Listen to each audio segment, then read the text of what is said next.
بسم اللہ الرحمن الرحیم۔ السلام علیکم دوستو، آج 17 مارچ ہے اور بروز بدھ، اور بدھ ہی کے دن ہم قرآن ہی کی روشنی میں کسی نہ کسی موضوع پر ہم گفتگو کرتے ہیں۔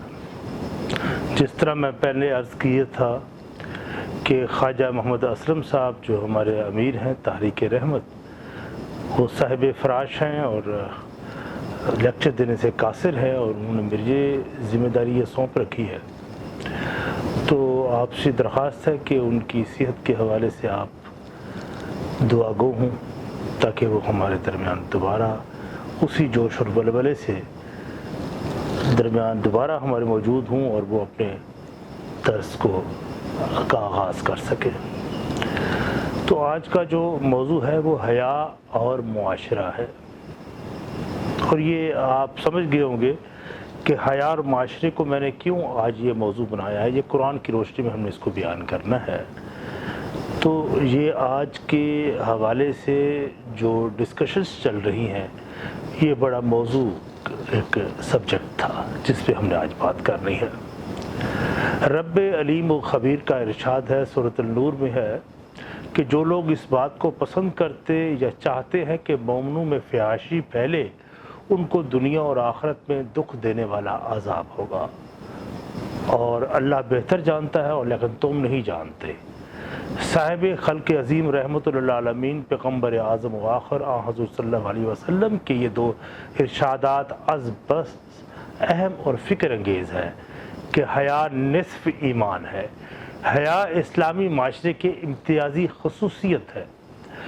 آگے بڑھنے سے پہلے ہمیں یہ معلوم کرنا ہوگا کہ حیا کی معنویت کیا ہے۔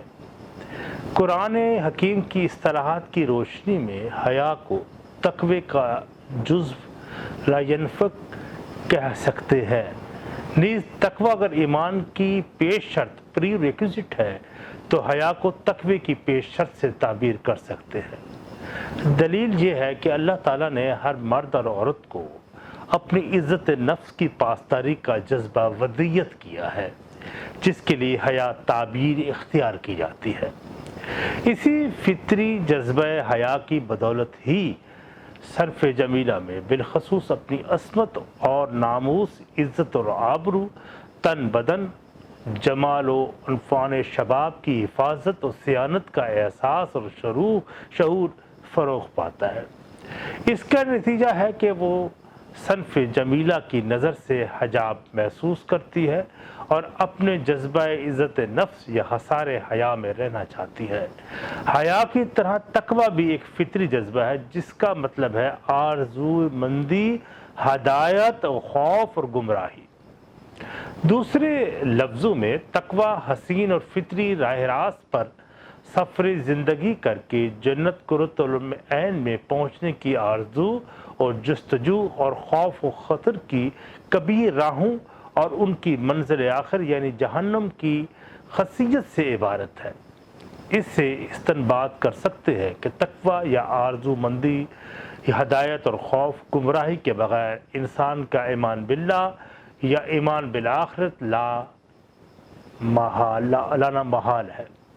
نیز حیا اور تقوی ایمان ایک ہی سلسلہ حقیقت کے تین لیانفک کڑیاں ہیں۔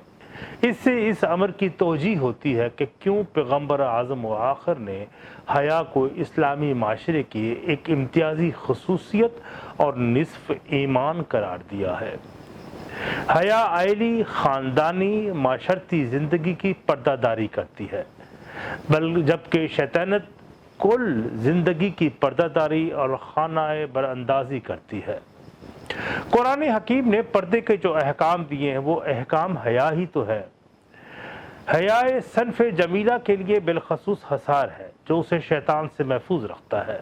چنانچہ جو عورت اس حصار سے نکلتی ہے اس کا شیطان دام ہم رنگ زمین میں پھنسنا یقینی ہو جاتا ہے۔ یہی وجہ ہے کہ رب رحمان عورت کو حصار حیا میں رہنے کی سختی سے تاکید کرتا ہے، جبکہ اس کا دشمن شیطان اپنی وسوسہ اندیزی اور جمالیاتی فریب کاری کے ذریعے اسے حصار حیا سے باہر نکلنے کی مسلسل ترغیب دیتا رہتا ہے اور اس مقصد کے لیے اسے شہرت اور دولت کے سبز باغ دکھاتا ہے۔ یہ اس کا انتہائی خطرناک اور نظر فریب حربہ ہے جسے وہ مردوں کے خلاف استعمال بھی کرتا ہے اور اکثر کامیاب رہتا ہے۔ جنسی جذبہ رب رحمان کی نعمت عظمی ہے، اس لیے یہ بقائے نسل کے لیے ناگزیر ہے۔ جنسی جذبے کی غیر معمولی اہمیت کا اندازہ اس امر سے بخوبی لگایا جا سکتا ہے کہ یہ جنسی لذت و تسکین، محبت و طرب و حز کا سرچشمہ ہے۔ نیز اس سے انسان میں نسل کشی کا داعیہ پیدا ہوتا ہے، لیکن جنسی جذبہ شدید ہو کر بے قابو ہو جائے تو انسان کو بندر اور سور خنزیر کی طرح بے شرم، بے حیا اور ذلیل اور رسوا بنا دیتا ہے۔ جس طرح مغرب کے مرد و زن حیا کا پردہ اٹھا کر ایسی کبھی جنسی حرکات کرنے لگے ہیں کہ شرفا کی نظریں ان کی حریف نہیں ہو سکتی، ایسے ہی بشری ذلیل و بے حیا حیوانوں کے لیے قرآن حکیم نے اسفل سافلین کی اصطلاح استعمال کی ہے، یعنی ذلیلوں سے بھی ذلیل ترین۔ سماوی کتابوں سے ثابت ہے کہ آدم یا انسان نے بساط جنس پر ہی شیطان سے پہلے مات کھائی تھی۔ شیطان دوست بن کر آدم اور اس کی لذت جنس سے ناآشنا زوجہ کو ایک دوسرے کی جنسی اعضاء دکھاتا اور ان کے استعمال کے طریقے بتاتا۔ اس جنسی تعلیم کا اثر یہ ہوا کہ آدم اور حوا دونوں کے جذبات میں اس قدر شدید ہیجان پیدا ہوا کہ وہ مغلوب الجذبات ہو بے قابو ہو گئے۔ اس کا نتیجہ جنسی تصادم اور اللہ کی نافرمانی کی صورت میں نکلا۔ جنسی تعلیم جو مغربی ممالک میں بالخصوص دی جاتی ہے، اس کا محرک بھی شیطان ہے۔ نیز اریاں یا وہ متحرک فلمیں بھی شیطانی ایجاد ہے۔ یہ جنسی تعلیم، اریاں فلمیں، جنسی میگزین وغیرہ وغیرہ شیطان کی جمالیاتی فریب ہے، جن کے ذریعے وہ اولاد آدم کو بوز و نہ وہ خنزیر و سرشت بنا دیتا ہے، اور یہ کام وہ اپنے پیروکار اقوام مغرب کے ہاتھوں کروا رہا ہے۔ اب مغربی اقوام بڑی شد و مت سے مغربی اقوام پر جنسی بے حیائی کی یلغار کر رہی ہیں۔ غور سے تو دیکھیں کہ حیا عبارت ہے خودداری، پردہ داری اور پاسداری عزت نفس کی۔ یہی وجہ ہے کہ بے حیا عورت ہو یا مرد، اللہ تعالیٰ معاشرے کی نظر سے نہیں خود اپنی نظروں سے بھی گر جاتا ہے۔ حیا گئی تو عزت و آبرو گئی، عزت و آبرو گئی تو زندگی اپنے جمال اور جلال سے محروم ہو گئی۔ عورت جب تک اپنے حصار حیا میں رہتی ہے تو اسے طمانینت قلب اور لذت زندگی، عزت و احترام، ماں باپ کی شفقت، شوہر کی محبت، اولاد کا پیار، سب سے بڑھ کر رضائے الہی حاصل رہتا ہے۔ صالح بیٹی اور بیوی اور ماں بننے کے لیے حصار حیا میں رہنا ناگزیر ہے، کیونکہ با حیا عورت ہی گھر کی جنت اور اولاد کو صالح بنا سکتی ہے۔ حیا کے حصار سے نکل کر عورت طبیعتاً طوائف بن جاتی ہے۔ مشرق کو عورت بے سوچے سمجھے مغرب کی بے حیا عورتوں اور مردوں کو رشک کی نگاہوں سے دیکھنے لگتی ہے۔ وہ سمجھتی ہے کہ آزادی اور بے حیائی لازم اور ملزوم ہے، حالانکہ یہ ابلیسی یا شیطانی نظریہ ہے۔ سوچنے اور دیکھنے کی بات تو یہ ہے کہ مغرب کی عورت نے بے حیا ہو کر کیا کھویا اور پھر کیا پایا ہے۔ اہل نظر اس واقعیت کا شعور رکھتے ہیں کہ مغرب کی عورت مدر پدر آزاد اور بے حیا ہو کر حیات طیبہ اور حسین اور پاکیزہ زندگی سے محروم ہو گئی ہے، اور اس سے زندگی کی لذت و مسرت آب و تاب کھو دی ہے۔ ازواجی زندگی اس کی سعادتوں، خوشیوں اور برکتوں سے محروم ہو کر وہ ایک نہ ماں رہی ہے نہ بیٹی رہی ہے۔ صنف جمیلہ اور محبوبہ سے وہ جنسی حوث کی علامت یا سمبل آف سیکس بن گئی ہے۔ بھوکی بندریا، پیاسی سورنی اور بکاؤ مال بن کر مردوں کے پیچھے بھاگنے لگی ہے۔ اس کے نتیجے میں اس نے متاع زندگی کھو کر احساس تنہائی کا کرب پایا ہے۔ اسے کسی مرد پر اعتماد تو کیا، خود اپنی ذات پر اعتماد نہیں رہا۔ وہ سچی مسرتوں سے محروم ہو کر اس پر خوف اور حزن ہو گئی ہے۔ وہ خود آگاہ ہے نہ خدا آگاہ، نیز غلط کاریوں کی وجہ سے جنسی امراض میں مبتلا ہو چکی ہے، اور مردوں کا بھی حال کچھ مختلف نہیں ہے۔ ذلیل بندروں کی بے حیا خصلت نے انہیں کورے ذوق سے بنا دیا ہے۔ ان کے ذہنوں سے اچھے برے کی تمیز مٹ چکی ہے۔ کھلم کھلا بے حیائی، لواطت یا ہم جنس پرستی، جنسی نمود و نمائش، نیز جمال و فروشی اور ریانی کے ابلاغ نے انہیں گناہوں کی ایسی دلدل میں دھکیل دی ہے جس سے نکلنا اب ان کے بس کی بات نہیں۔ وہ بھری دنیا میں اپنے آپ کو تنہا محسوس کرتے ہیں اور احساس تنہائی مارے آستین بن کر ان کو ڈستا رہتا ہے۔ خواب اور دوائیوں کے بغیر انہیں نیند نہیں آتی، اگر نیند آ بھی جائے تو ڈراؤنے خواب ان کو سانپوں اور بچھوں کی طرح ڈستے ہیں۔ غرض وہ بے حیا ہو کر آتش و خوف اور حزن میں مبتلا رہتے ہیں۔ قرآن حکیم کے محاورے میں وہ زندوں میں ہے نہ مردوں میں۔ ڈراؤنے خواب تنہائی سے نجات پانے کے لیے مغربی اقوام حکومتی سطح پر کروڑوں ڈالر ریسرچ پر خرچ کر چکی ہے، لیکن بے بس ہو کر تسلیم کر چکی ہے کہ اس خوف کا کوئی علاج نہیں ہے۔ حالانکہ قرآن حکیم نے 1400 سال پہلے انسان کی حقیقت سے آگاہ کر دیا تھا۔ سورۃ رعد میں ہے نا، یاد رکھو فقط اللہ کی ذکر یعنی اس کے قرآن حکیم کے قوانین کے مطابق زندگی کرنے ہی سے اطمینان قلب حاصل ہوتا ہے۔ یعنی یہی ایک دھندلی سی تصویر ہے مغرب کی عورتوں اور مردوں کی جو اپنے حصار حیا سے نکل کر بربادی کے راستوں پر چل نکلے۔ یہ درست ہے، افرنگ نے حیرت انگیز مادی ترقی کی ہے، اس نے زمان و مکان کو مسخر کر لیا ہے اور کر رہا ہے۔ اس کے پاس ایٹمی توانائی ہے، بمپ ہے، دیگر ہلاکت خیز آلات ہے۔ یہ بھی سچ ہے ان کے پاس دولت کی ریل پیل ہے، وہ عیش و عشرت کی زندگی بسر کرتے دکھائی دیتے ہیں۔ اور یہ بھی سچ ہے کہ فرنگی مرد و عورت دونوں مادر پدر آزاد ہو کر آتش خوف و حزن میں جل رہے ہیں اور بہت بڑے عذاب سے ہلاک اور برباد ہونے والے ہیں۔ سرکاری اعداد و شمار ذرائع ابلاغ کی رپورٹس کے مطابق مغربی معاشروں میں کم سے کم 25% عورتیں مرد جنسی بیماریوں میں مبتلا ہیں۔ 25% باسٹرڈز بچے یعنی حرامی بچے پیدا ہوتے ہیں۔ 25% بچیوں کو پہلے جنسی تجربے ان کے سکے باپ سے ہوتا ہے۔